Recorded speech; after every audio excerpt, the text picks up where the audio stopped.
বন্ধুরা, পথ পথিকের সৃষ্টি করে না, বরং পথিকই পথের সৃষ্টি করে।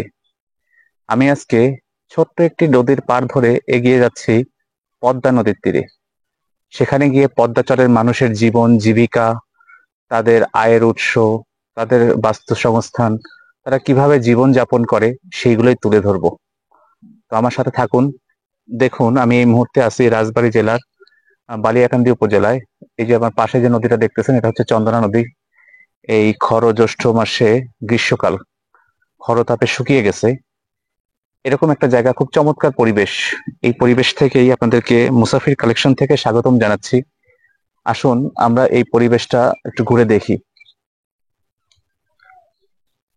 আমার সামনে এই যে বিস্তীর্ণ যে বনায়ন দেখা যাচ্ছে, এগুলো কৃত্রিম কৃত্রিম গ্রাম, কৃত্রিম বসতি, এবং এগুলো মানুষ সৃষ্টি। এখানে কিছু কিছু মানুষ বসবাস করে। এই নদীর পাড় ঘেঁষেই প্রাচীন বসতি 400-500 বছর আগে উদ্ভাবিত হয়েছিল। এখানে প্রাচীন কিছু বসতি আছে। তবে সবচেয়ে সুন্দর বিষয় হচ্ছে এই জায়গার মানুষের যে পরিবেশ, দেখেন কত চমৎকার, সবুজের মাঝখানে মানুষের বসবাস। খুবই চমৎকার একটি জায়গা। এরকম একটি জায়গা থেকে মুসাফির কালেকশনের সকল বন্ধুদেরকে স্বাগতম জানাচ্ছি। আজকের আকাশটা খুবই পরিষ্কার, একদম মেঘে ছেয়ে গেছে, সাদা সাদা মেঘ, কালো মেঘও কিছু আছে। নীল আকাশে সাদা মেঘ এভাবে ভাসতে দেখতে এই স্থান থেকে খুবই চমৎকার লাগতেছে।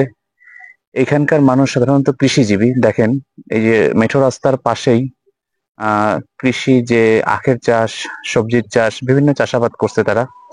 একদমই মেঠো রাস্তা, আশেপাশে কোনো ঘনবসতি নেই, ফাঁকা জায়গা। দেখতে খুব ভালো লাগতেছে, তাই আপনাদের সাথে শেয়ার করলাম।